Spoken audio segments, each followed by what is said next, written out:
quand on est engagé dans un combat, on ne sort pas du combat pour avoir un goût amer, un goût d'amertume. Non. Tant qu'on sent qu'on doit se battre pour redresser la barre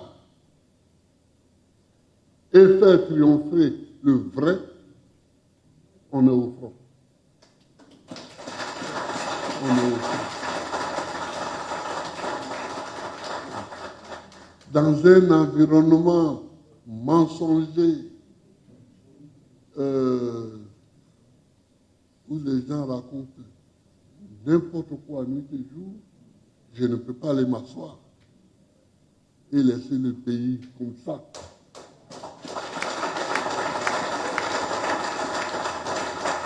Parce que ce pays-là, je l'ai dirigé aussi.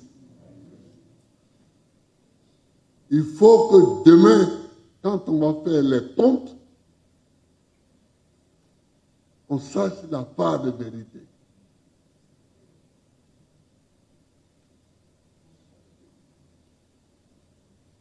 Donc, je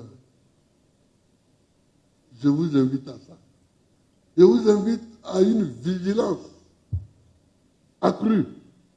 Moi, je sais où on va. Je sais où on va. Jeune de Côte d'Ivoire, celui qui t'entretient, il te tient. Oui. Il va te contrôler à vie. C'est vrai. La main qui donne est la main qui ordonne.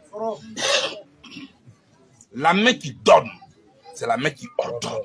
Si tu tends ta main pour toujours recevoir des cadeaux, ta même main là, doit apprêter ton cerveau à recevoir des ordres. De la part de celui qui donne. C'est pourquoi je vous invite. Après la rencontre avec le PPACI, Charles Blé Goudé dit prendre acte de cet appel. Il n'était pas à l'appel, il n'était pas à la rencontre, non, pas du tout, il s'est fait représenter. Hein, justement, et le président du PPACI aussi s'est fait représenter. Et Blé Goudé, quand il y a eu le compte rendu, il dit qu'il prend acte. Blé Goudé a longtemps tenté de rencontrer Laurent Gbagbo depuis leur aventure à la CPI, à La Haye.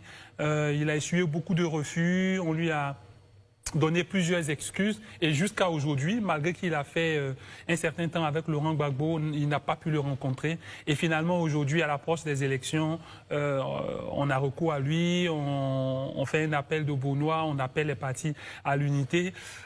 Il est clair que dans de telles conditions, ce sera difficile que le COJEP se précipite pour dire oui à cet appel-là. Mais le fait qu'il ne s'empresse pas pour dire oui à cet appel est peut-être symptomatique de leur non-volonté d'adhésion. Il a dit que pour 2025, il faut forcément composer avec lui. Il sera là pour 2025. Pas qu'il est candidat, mais il sait que les potentiels candidats auront besoin de lui déjà avec les pas qui se passent. Il a annoncé qu'il était l'heure.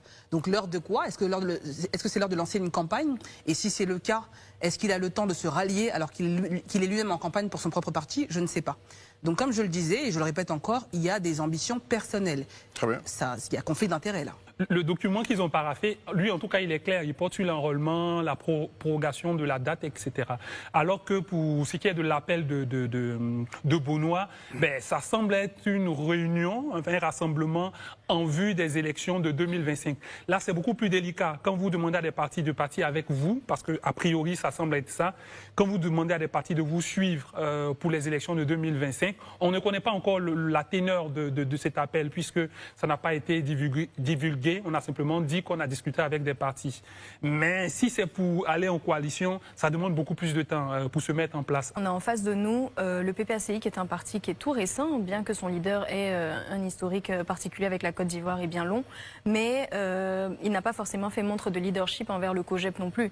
Donc moi je pense que c'est peut-être l'heure pour le leader du PPACI de faire preuve justement de leadership et de réussir à entamer une sorte de, pas de réconciliation, mais en tout cas de rapprochement avec le leader du COJEP.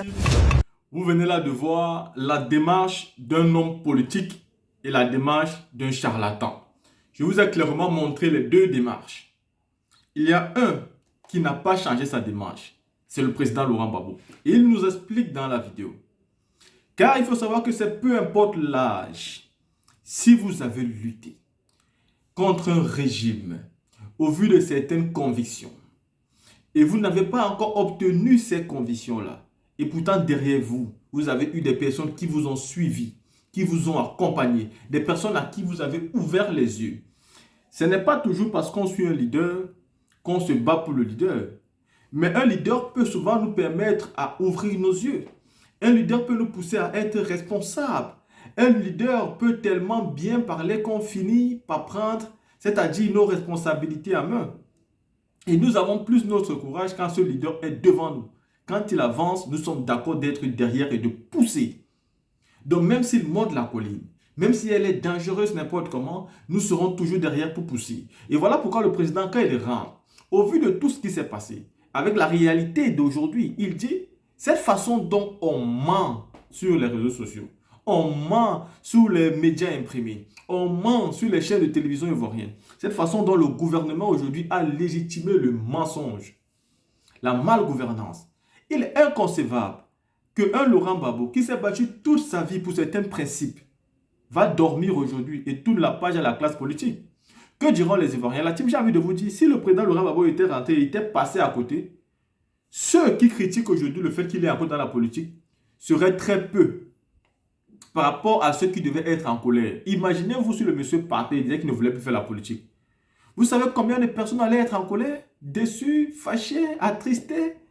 Toutes ces personnes qui ont veillé dans la neige, qui sont sorties matin, nuit et jour, avec espoir que le monsieur reviendra et qu'il se lèvera pour continuer à combattre. Vous pensez que tous ces gens-là espéraient que le président se lève et il aille se coucher dans son village? Donc c'est là le problème.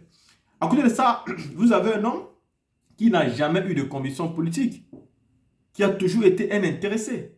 Il a été avec le président parce que le président avait quelque chose. Parce que le président, avec c'est-à-dire son pouvoir d'État, il avait de l'argent, il avait l'armée. En ce moment, il était avec lui.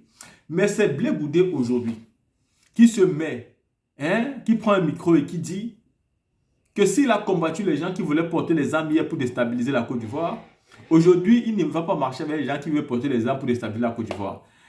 On a l'impression qu'il accuse le président Gbagbo de vouloir porter les armes contre l'État de Côte d'Ivoire. C'est cette impression qu'il nous donne. Donc, on dit que non, il s'adresse à Soro Guillaume. Comme Soro Guillaume a accepté l'alliance avec le président Laurent Gbagbo, il s'adresse à Soro Guillaume.